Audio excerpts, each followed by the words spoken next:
Dans cette vidéo, permettez-moi de vous dire seulement une chose. Vous savez, dans la Bible, il est écrit, Dieu dit, créons la terre, et la terre fut.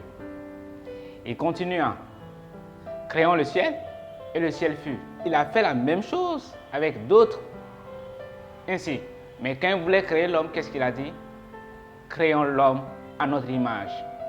Alors, si on voit cette façon de parler de Dieu, et si Dieu dit, et on voit que ça se réalise, et de l'autre côté, Dieu dit encore, faisons l'homme à notre image, ça veut dire quelque part, si nous aussi nous disons, nous pouvons voir la chose se réaliser.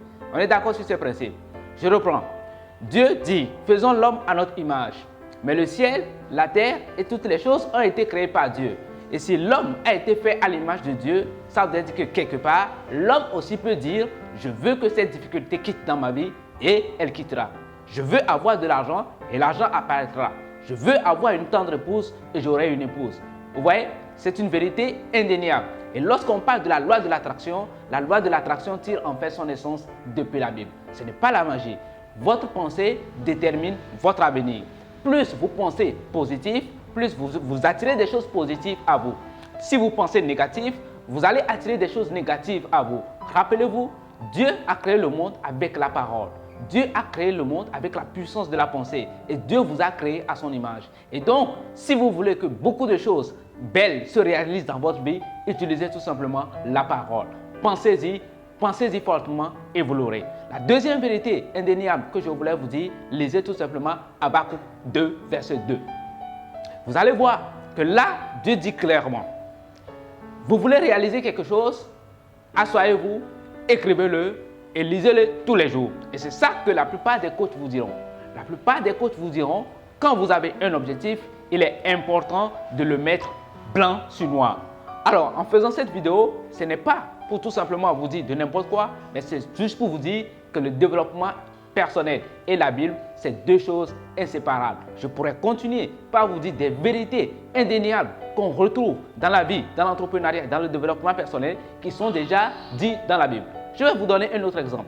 Si vous êtes mon associé, d'accord? Si vous êtes mon associé et que nous mettons en place un business, vous avez par exemple 20% de mon projet. Et quand le projet se réalise, qu'est-ce qui va se passer? Je dois vous donner vos 20%. Si je ne vous donne pas les 20%, eh bien, vous allez vous énerver contre moi. On est d'accord sur ce principe. Maintenant, revenons à la Bible. Vous vous levez tous les matins et vous priez Dieu. Vous demandez à Dieu, Dieu, aidez-moi à réussir mon projet. Et quand vous réussissez votre projet, Dieu vous dit, ayant participé en tant qu'associé à votre projet, eh bien, vous devez me remettre le 10e de votre chiffre d'affaires ou bien de votre bénéfice. On comprend ce principe. Alors, quand on dit la dîme est une chose importante, ce n'est pas parce que Dieu s'est levé comme ça et vous dit donnez-moi la dîme. Non, parce que vous avez invité Dieu dans vos activités. Vous avez invité Dieu en tant qu'associé dans vos affaires. Et à partir de ce moment, vous devez lui donner sa part. Si vous étiez associé avec moi et que je fais une activité, que je gagne de l'argent et je ne vous donne pas votre part, vous allez voir que vous allez complètement vous énerver contre moi. Ainsi, lorsque vous invitez Dieu dans votre projet, sachez que vous invitez Dieu en tant qu'associé dans votre projet et il ne va pas travailler pour vous gratuitement. Il vous demande en retour, donnez-moi le 10e et on est quitte. Donc, voici donc les 3 vérités indéniables que je souhaiterais partager avec vous dans cette vidéo. On se retrouve dans une prochaine vidéo pour d'autres vérités que vous trouverez bien sûr dans la Bible. Merci.